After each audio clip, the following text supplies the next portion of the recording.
If you change your mind, if you change your mind. What are we waiting for? Let the show begin! Well, Battle of the Heart and Mind was not at all what I expected, but I mean that in the best possible way. I mean, wow, this special blew my metaphorical pants off in more ways than one. The action was a massive step up from what the show usually dishes out, White Diamond made for possibly the most terrifying antagonist we've witnessed so far, and a certain scene near the end involving Steven's gem is one of the most emotional scenes in the series in my opinion. I've got a few complaints to go over, mostly in terms of the writing, but that's a review for another day.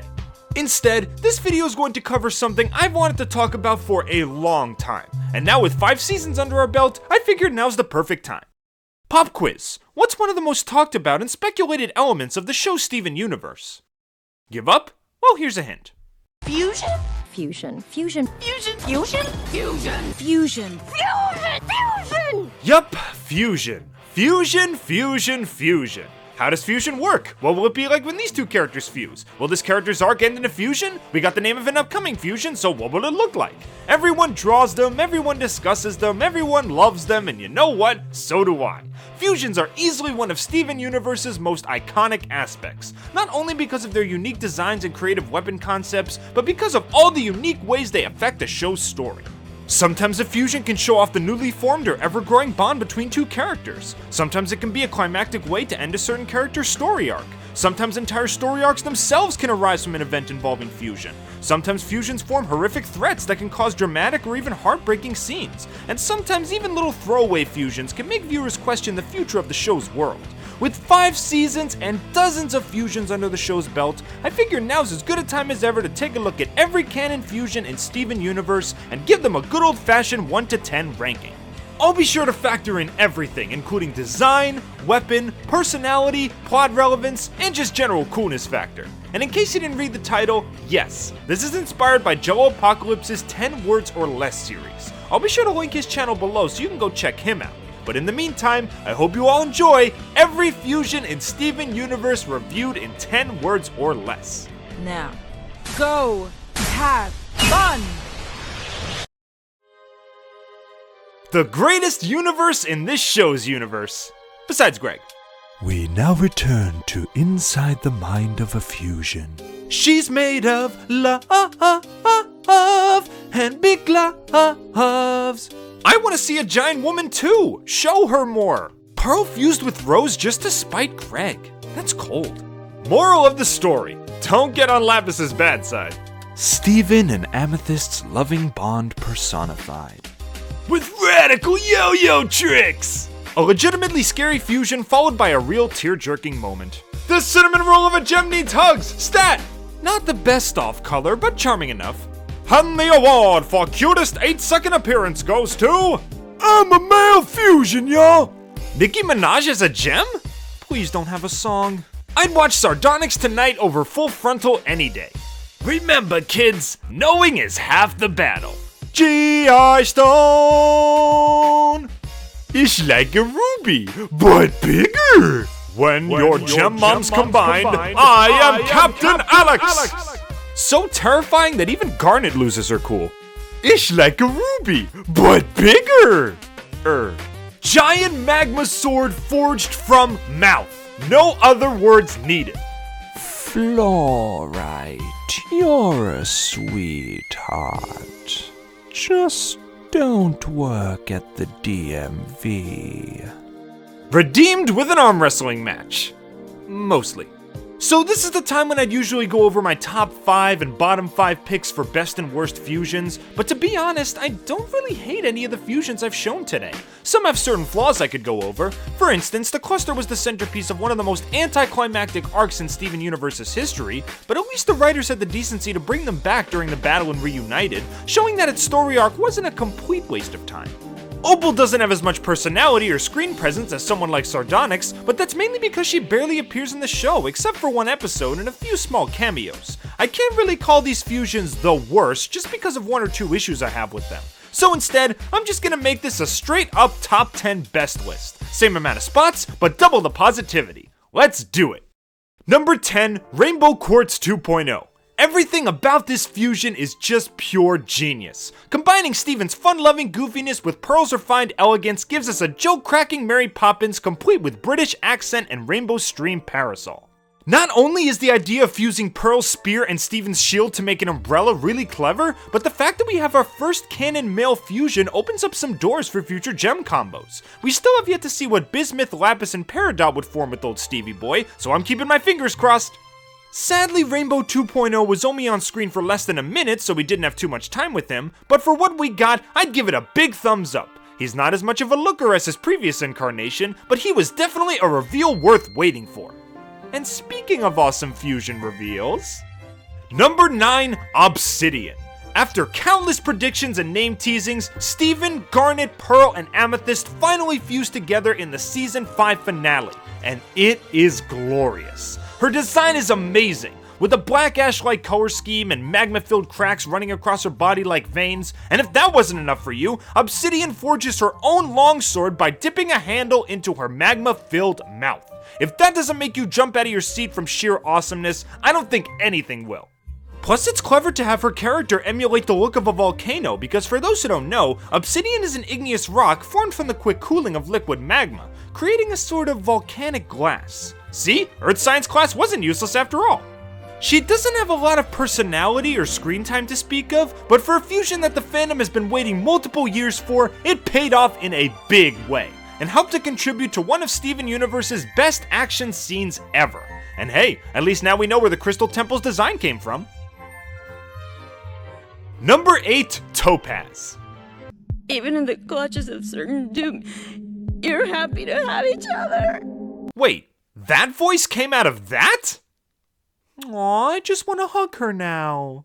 Easily the best same gem fusion we've had so far, Topaz gives us a nice little bit of insight into what fusion means for certain homeworld gems. With episodes like The Answer and Log Date, it's made clear that fusion for homeworld gems is done solely for utilitarian purposes. They fuse together, accomplish an assigned task, unfuse, and that's it. But after Lars and Steven have their little heart-to-heart talk, Topaz finally drops the stoic demeanor and breaks down crying, admitting that the two halves of her just wouldn't be the same without each other. They've formed a legitimate emotional connection despite working under the Diamond Authority. Heck, the only time when she stops her attack on Aquamarine is when it's mentioned that traitors get separated and shattered. And like she said, she has no idea what she'd do without her other half, so she just can't let that happen. I love the idea of seeing homeworld gems that treat their fusions as a symbol of love instead of just a job or an obligation. It's a really sweet way to show that not all gems from homeworld are exactly the same. We sadly never see Topaz again after the events of Stuck Together, but her appearance in that episode put a massive smile on my face. And hey, maybe she'll make another appearance in the future. Just not Aquamarine, because blech. Number 7, the Corrupted Jasper Fusion.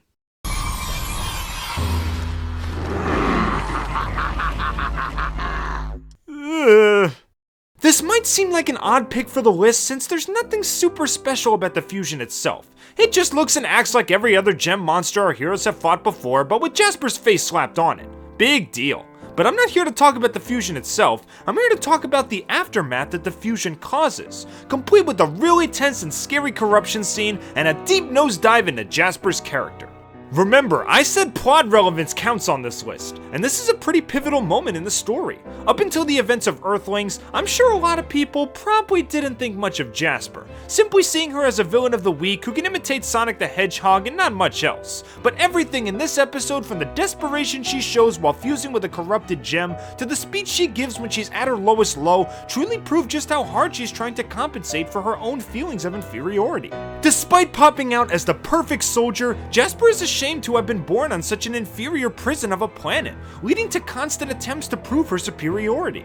This is such a key part of her character that even when she's on the verge of becoming an infected feral beast, she still rejects help from Steven, because she refuses to be seen as a weakling, and she also doesn't understand empathy the way the crystal gems do.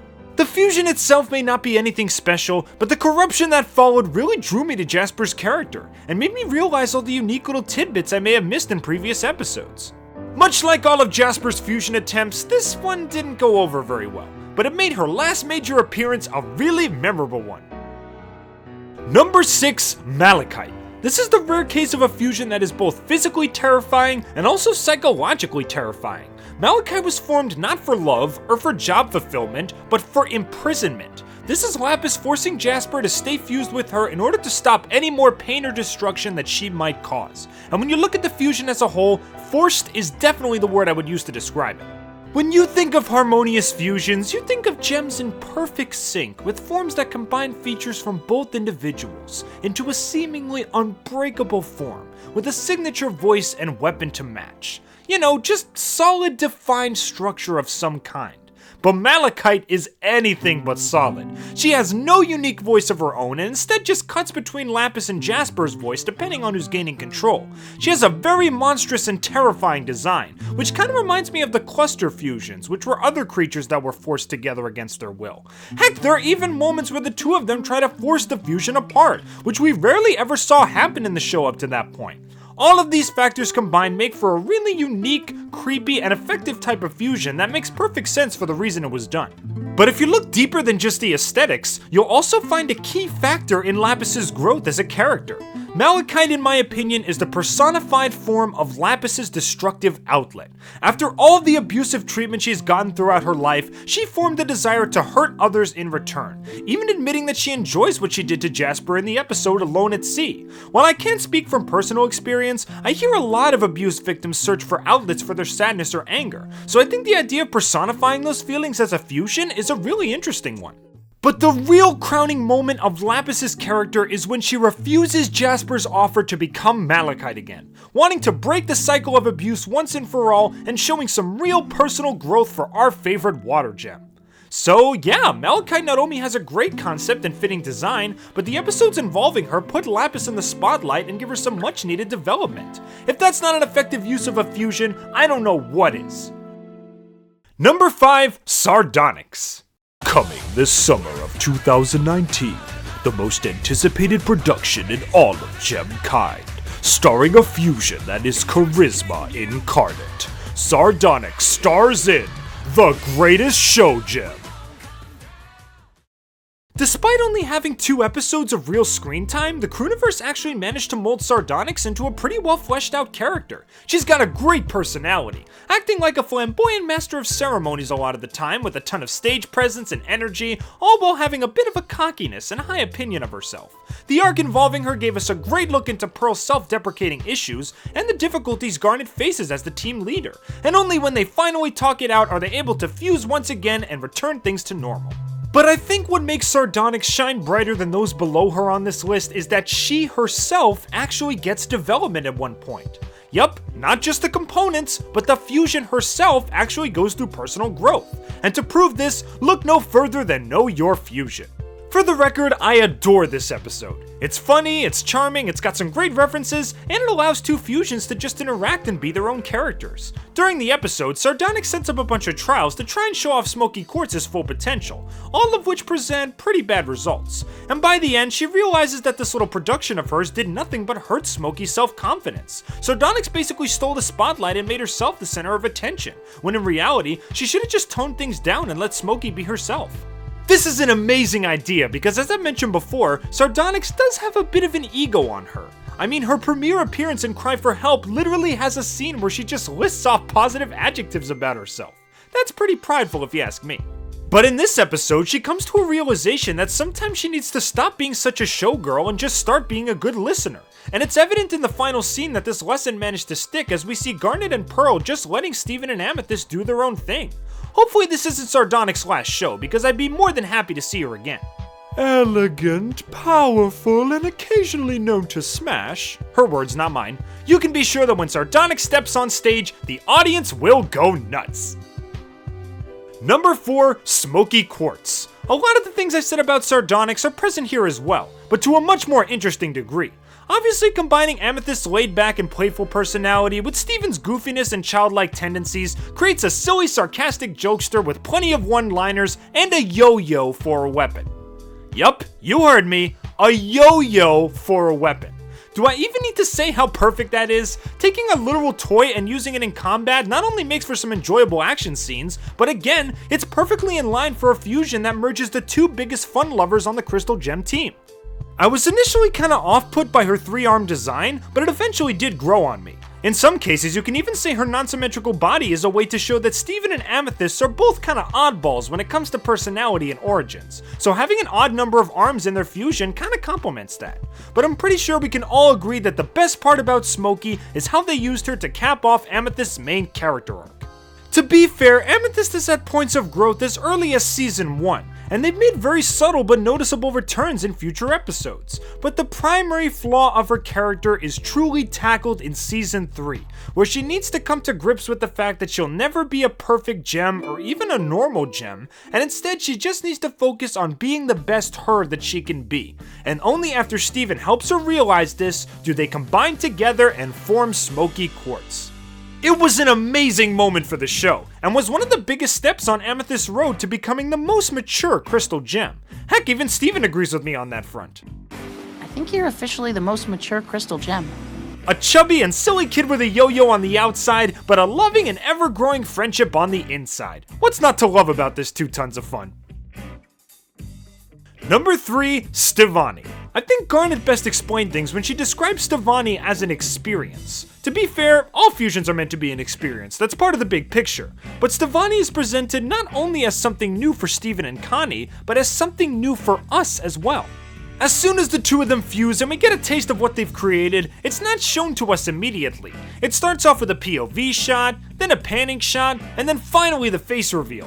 This buildup is appropriate because 1, this is the first instance of a gem fusing with a human, so they want to make the unveiling as unique as possible for the audience. And 2, this is Steven's first time fusing, period, so the idea of him slowly becoming more comfortable in this new form is really fitting. It works no matter which angle you approach it from. In addition, there's also the fact that Stevonnie doesn't really possess a solid personality, and mostly just has Steven and Connie talking to each other while inside one body. This shows that neither of them are very experienced when it comes to being part of a fusion, so they constantly try to encourage and comfort one another in an effort to stay together and make things work. This is not only good for the development of their characters, but also for the audience, since it allows us to see what goes on inside the body of a fusion, complete with all the joys, struggles, and uncertainty that they face along the way. Heck, there are even times where the show plays around with the idea that 2 separate genders have fused together. On a surface level, Stevonnie definitely looks a lot more feminine than she does masculine, but there's still some scenes sprinkled in the show that involve Stevonnie being happy with more manly features, like when she shaves off some facial hair in Jungle Moon and seems really happy about it. Stevonnie may not have a lot of individual character, but they brought a lot to the show. Steven's first fusion, the first human being and gem fusion, the first male and female fusion, and the first example of what it's like to be a fusion. Easily one of the most important combos that the show has ever churned out. Number 2, Steven Universe. Alright, before everybody starts commenting that Steven is not a fusion, allow me to direct you towards Change Your Mind, which has a scene near the end which pretty much confirms that Steven is now a fusion. I'm not going to show you the scene because I want you to experience it for yourself, but hopefully once you check it out, you'll get where I'm coming from. Anyway, what can I really say about Steven Universe? Every single other fusion on this list has interacted with him in some way, whether it be befriending him, fighting him, or even just being part of him. He's been in literally every single episode of the show up to this point, for better or for worse, and his character development is unparalleled. He went from a silly, forgetful little pudge that just wanted to go on missions to a take-charge, responsible adult that's held up the weight of the entire galaxy on his shoulders multiple times. Every time he discovered a new ability, it always came with some kind of emotional reveal or life lesson that he's had to learn or teach to others. He's learned that there are times to talk things out, but there are also times to pull out a weapon and fight, no matter how hard it can be.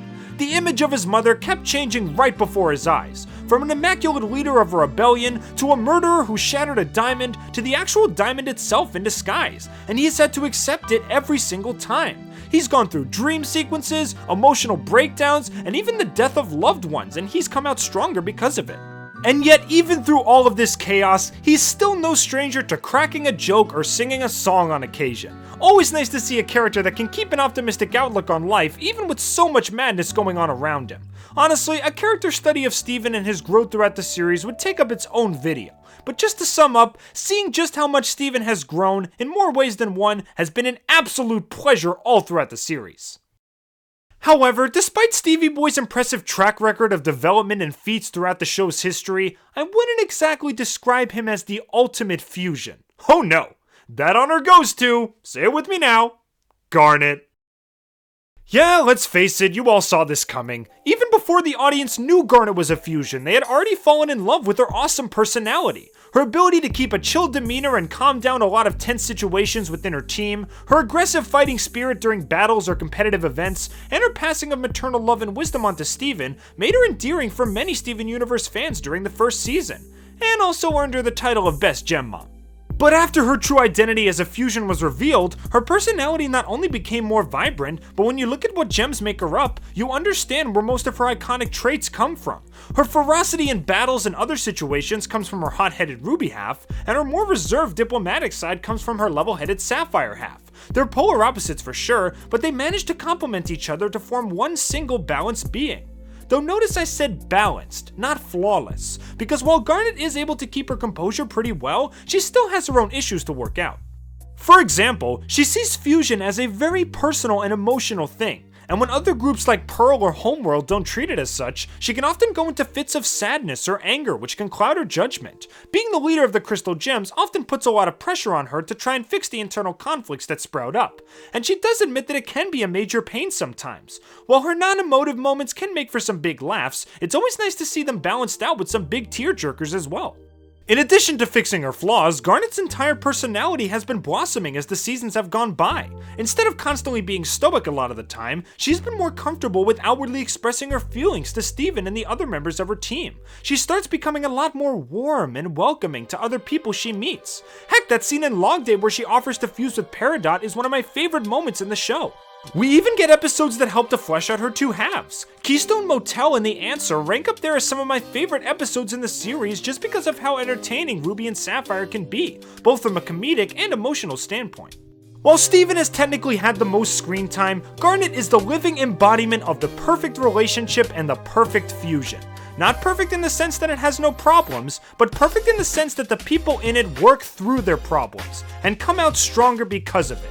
She's a lot of people's favorite gem for a reason, and is easily the best fusion in Steven Universe.